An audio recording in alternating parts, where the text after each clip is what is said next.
Assalamualaikum warahmatullahi wabarakatuh. Halo adik-adik semua, gimana kabarnya? Semoga adik-adik semua dalam keadaan sehat, ceria, dan tentunya masih semangat untuk belajar. Nah, kali ini bersama Bu Ajeng, di bab Teorema Pitagoras, kita akan belajar bagaimana sih cara menentukan jenis segitiga. Sebelum Bu Ajeng kasih tahu caranya gimana cara menentukan jenis segitiga, kita ingat-ingat dulu yuk. Memangnya jenis segitiga itu ada apa aja?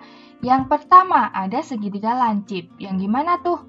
Segitiga yang semua sudutnya berukuran kurang dari 90 derajat. Ini ya, semua sudutnya kurang dari 90 derajat. Lalu yang kedua ada segitiga siku-siku. Ini kalian udah kenal. Segitiga yang salah satu sudutnya berukuran 90 derajat. Nih, ada tandanya siku-siku. Lalu, yang ketiga ada segitiga tumpul. Yang gimana tuh? Yang salah satu sudutnya berukuran lebih dari 90 derajat. Nih, ini lebih dari 90 derajat. Sekarang udah tahu ya? Sekarang kita bahas cara menentukan jenis-jenis segitiga. Yang pertama, adik-adik ingat kan, kalau ada segitiga dengan sisi ABC, yang mana A merupakan sisi terpanjang, nih ya catatan, A merupakan sisi terpanjang, dan ternyata berlaku A kuadrat sama dengan B kuadrat plus C kuadrat, atau apa ini? Ini teorema Pitagoras. Maka segitiganya itu adalah segitiga siku-siku. Kalau di sini sama dengan atau berlaku teorema Pitagoras, maka segitiganya adalah siku-siku. Nah, sekarang kalau ternyata dengan sisi yang sama kayak tadi ABC, kok berlaku A kuadrat kurang dari hasil penjumlahan B kuadrat dengan C kuadrat, jadi A kuadrat kurang dari B kuadrat plus C kuadrat, maka segitiganya nanti adalah segitiga lancip. Berarti ketika A kuadrat ini lebih besar, lebih dari B kuadrat plus C kuadrat, segitiga yang terbentuk nantinya adalah segitiga tumpul.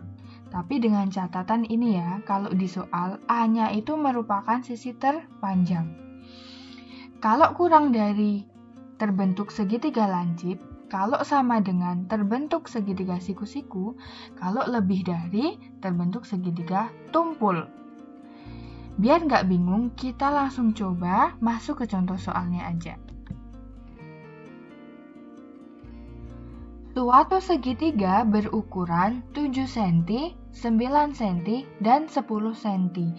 Apakah segitiga tersebut merupakan segitiga siku-siku? Ingat-ingat ya, tadi sisinya itu kan kita pakai ABC, dengan A adalah sisi terpanjang. Berarti kita tentukan dulu A-nya itu yang mana. 7, 9, dan 10, yang paling panjang adalah 10, berarti 10 adalah A-nya. Lalu B-nya yang mana? Terserah, ini bisa B, ini bisa C. Terbalik nggak apa-apa. Yang penting A-nya adalah yang paling panjang. Lalu kita cari. Di sini A kuadrat, ini titik-titik dulu. Lalu di sini B kuadrat, di sini plus C kuadrat.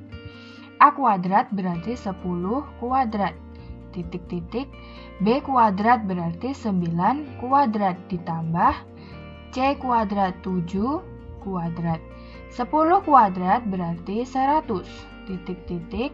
Di sini 9 kuadrat 81 plus 49.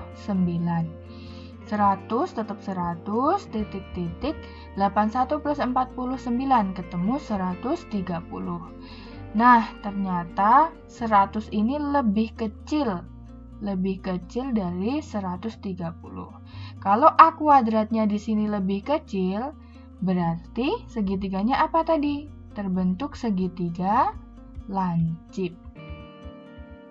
Lancip kan ya tadi? Nah, berarti jawabannya apa nih? Apakah segitiga tersebut merupakan segitiga siku-siku? Jawabannya bukan ya, tapi yang terbentuk adalah segitiga lancip. Satu contoh soal lagi biar kalian semua bisa paham.